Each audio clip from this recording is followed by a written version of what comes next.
This is called the universe of obligation. Now, I'm going to give you a couple of minutes. This is you personally.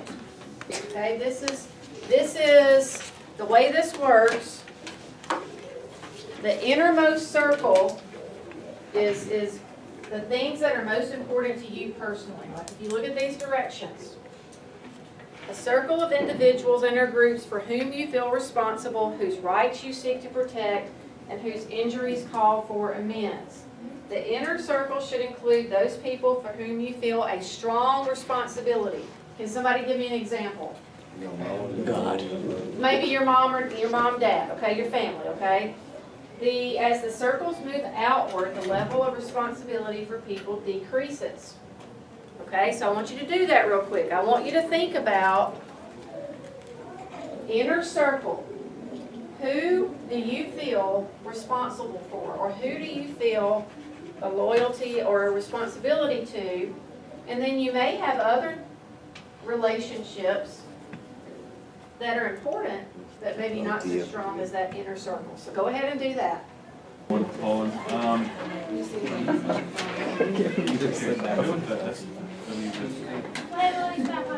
So the main no, they said the two. So the main idea is the picture where what are some different types of community? So you can have a community where you live. What are some other types of communities?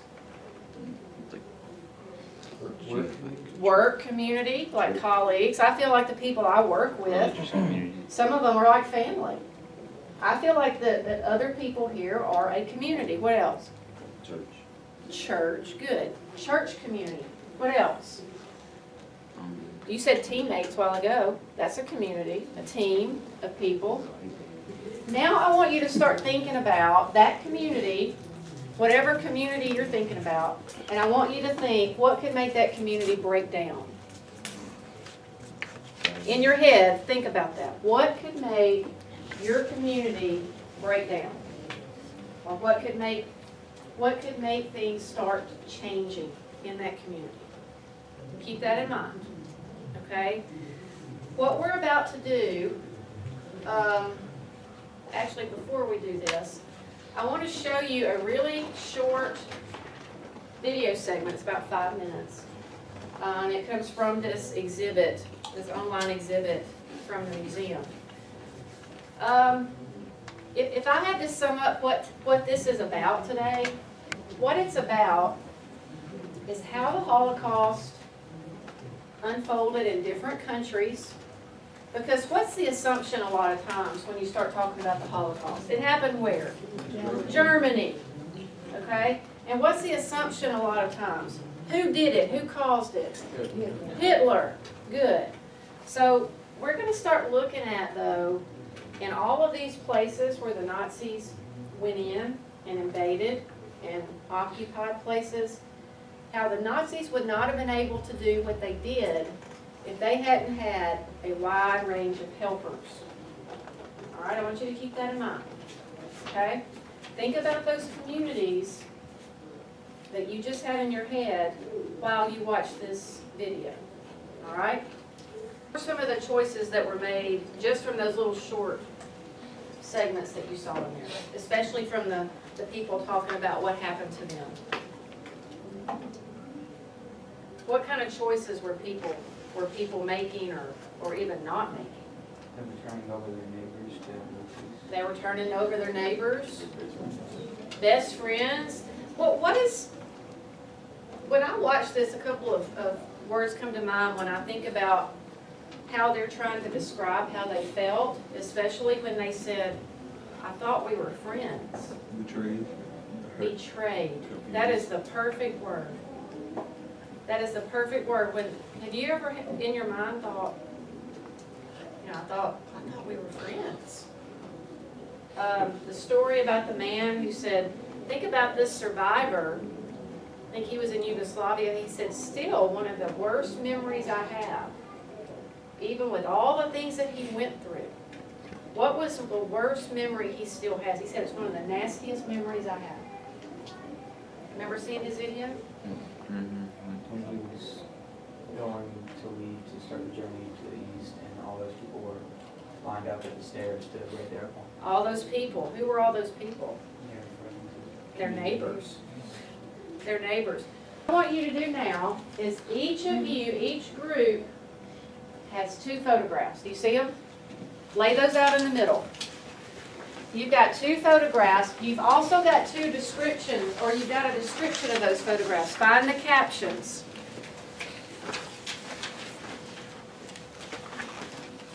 Everybody has got a chart. Everybody needs their own chart. Okay? Here's what we're going to do, and let me sample this for you, first of all, to show you how we're going to look at this, how we're going to look at these pictures. Okay, look up here at the board. Your worksheet, the first part is called Deconstructing a Photograph, or Deconstructing the Familiar. All right, look up here at the picture I have on the board. See up there on the board. Tell me what you see going on. Raise your hand. Because you don't know exactly where or what's going on here, but what do you see and what do you think is going on? people walking up. Looks like people washing something, okay? Look a little, widen this lens here, look a little further out. What do you see, Keith? Our picture took place in Poland, and what's happening in this picture is the furniture is being confiscated from vehicles and is loaded onto a truck. Okay. And our story took place in, I don't know, can't pronounce the name. In Poland. You In just- Poland, okay. Okay. And it's a family, and they're coming to get their valuables.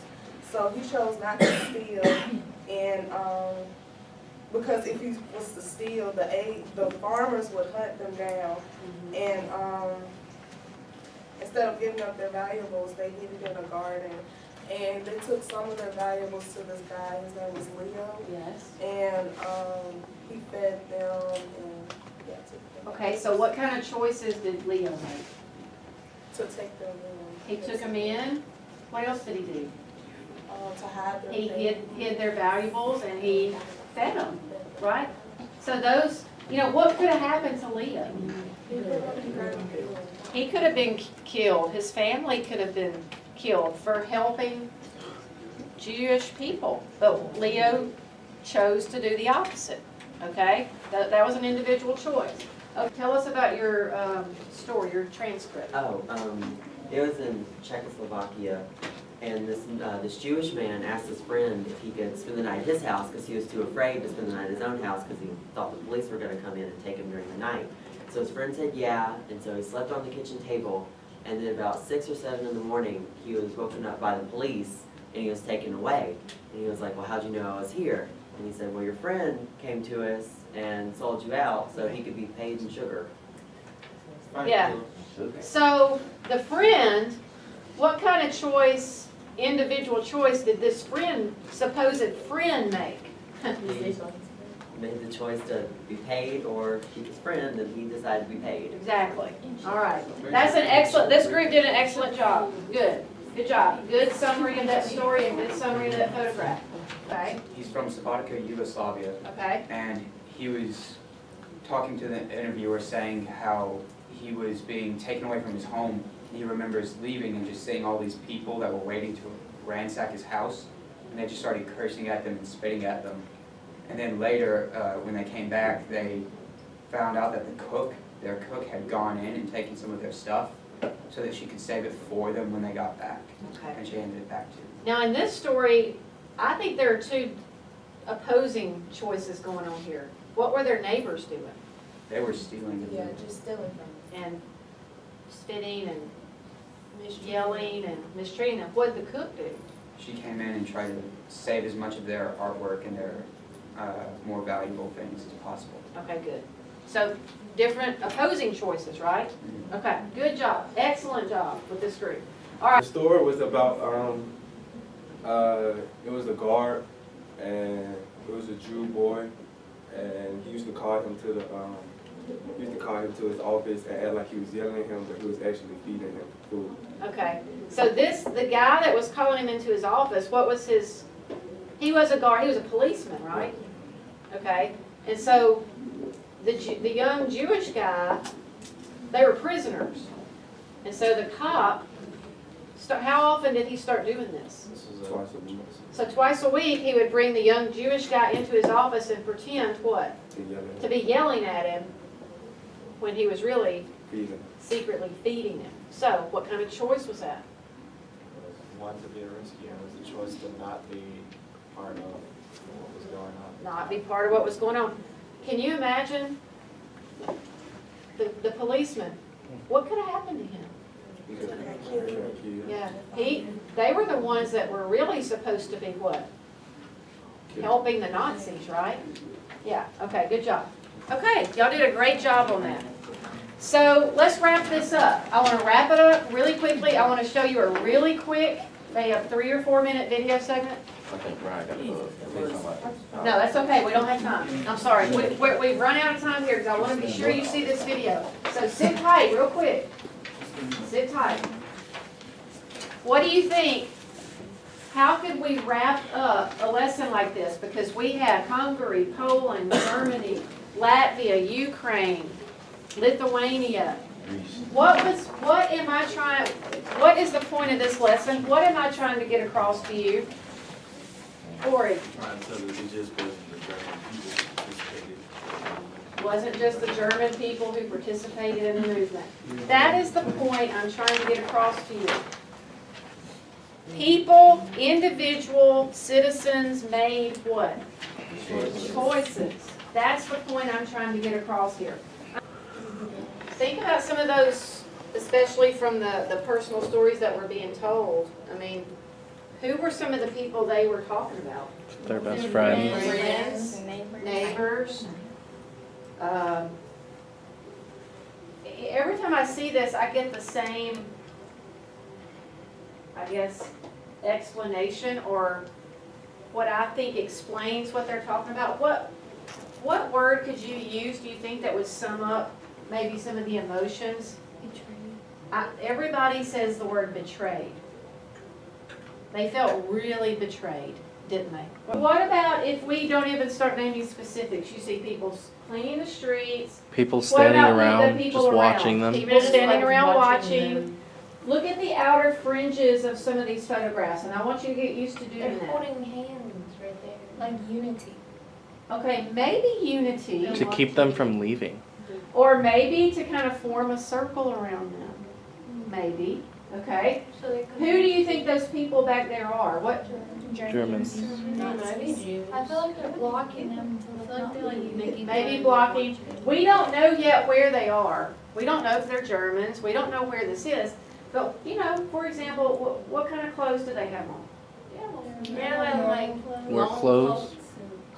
Coats, normal everyday clothes. Yeah. So they're just out on the street, townspeople probably. Okay, this took place in Austria. Those are Hitler Youth members, and therefore Jews are being forced to scrub the streets. That's as a form of humiliation. Yes. So that's how you describe this photograph. Now open up your folder. You've got 2 pictures. You have got captions that go along with those pictures, and everybody in your group has a chart. You're gonna go over your story, and you're gonna fill in that little chart on the video transcript. When you're done with all that, look what you're gonna be doing with the poster paper. I've got the directions up here for when you get started working.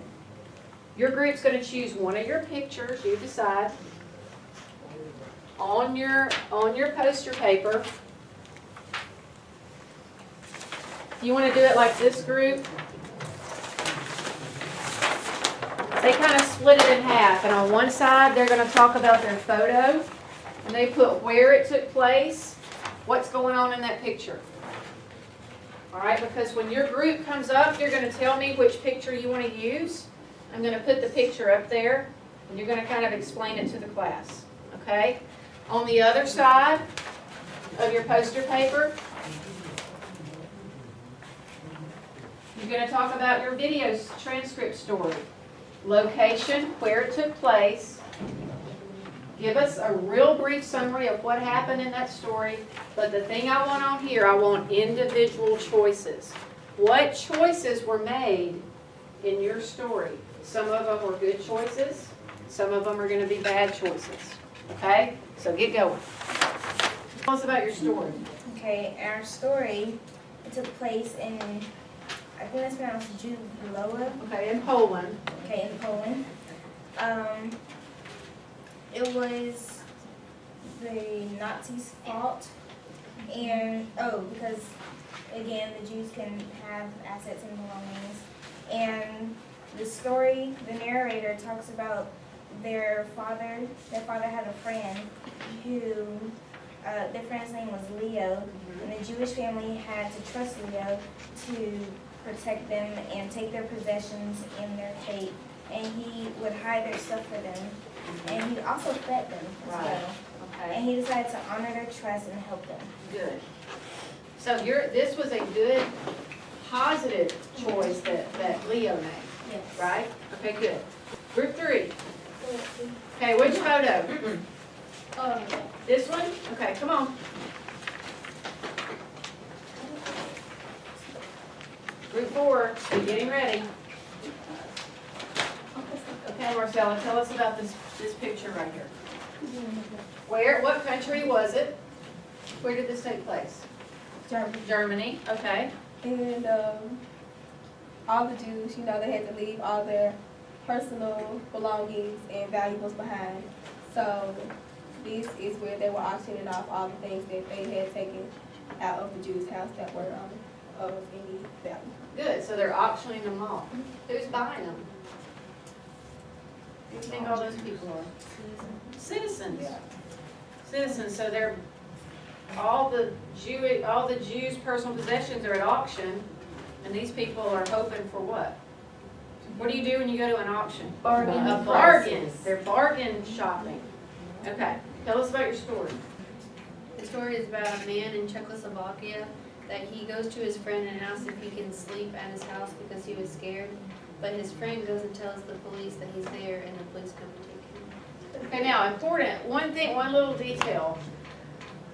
The guy goes and asks his friend if he can spend the night at his house because he's scared to stay at his own house. And so the guy says, yeah, for $20. So the young guy pays his friend $20 to stay at the house. And in the morning, what happens? He wakes up to a police officer telling him to wake up. And he says, how did you know I was here? And he says what? His friend told him. His friend went and told the police that he was there. And what did he get in return for telling on him? A bag of sugar. I feel like if you have to pay your friend $20 to stay at the house, it's not really your friend. Good point.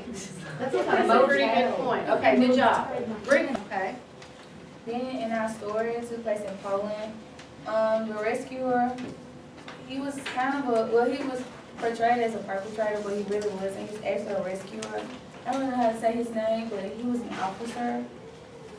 He was a policeman, right? Policeman. Yeah, okay. And, he was one of the head policemen or whatever, and he seen one of the prisoners, and he was looking at him kind of funny. And the prisoner thought he was trying to do something to him, but he was really trying to, feed him, and he would yell at him and tell him to clean up. He was actually telling him to eat. He was telling him to make sure he eat all of it. So, nobody know he was feeding him. And the individual choices that we made is that he decided to feed the prisoner, knowing that if he got caught, that he could be killed. Okay, good. I love that story because that policeman, Jamelia, that policeman was acting like he was doing what? Like he was abusing him. Like he was yelling at him, like he was kicking him, whatever. But in reality, he was pointing what? To the food. Pointing to the food. And finally, the kid figured it out and realized he went. And how often did this policeman do that? Twice a week. Twice a week. Now, What could have happened to that policeman? He could Put have to gotten death. Arrested, Put in the gas imprisoned, chambers. killed. So that policeman made a pretty brave decision, right? All right, so how do we wrap this? How do we sum up all of these different places and all of these different scenarios? Not everyone's evil. Like, not everyone's evil, that's one good thing. Everybody had a choice. Everybody had a choice. Anybody have anything different or along those same lines? Not everybody was actually for the Nazi stuff, like abusing Jews and stuff like that. Some people actually wanted to help, and they just couldn't. Not really everybody say it was outwardly. for the Nazis, okay? So, yes, The smallest gesture made a difference. smallest gesture made a difference. That the people you think aren't, their people are actually alive. Maybe the people, maybe they don't even know you. The people that you don't think would be there for you sometimes are, oh my gosh, and think about the flip side. The people that you think Are always there would for be, aren't. So there are individual choices.